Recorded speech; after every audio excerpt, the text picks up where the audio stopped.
Welcome viewer. It's Zeos9.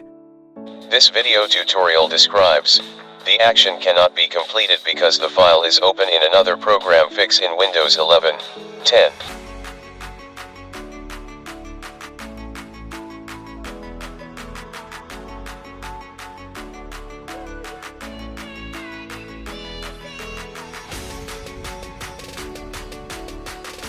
Type respawn.exe in Windows search bar, click respawn.exe.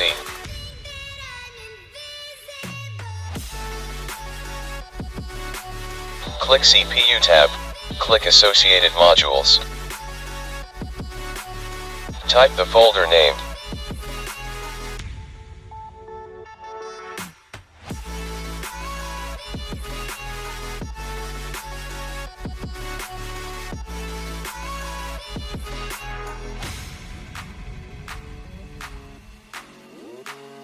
Right-click the entry, click End Process.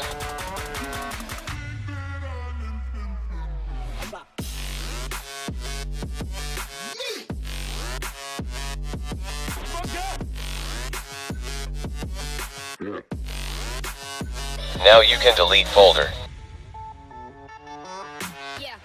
I hope this video tutorial helps to you. Please like, share and don't forget to subscribe my channel. Thank you very much. See you next video.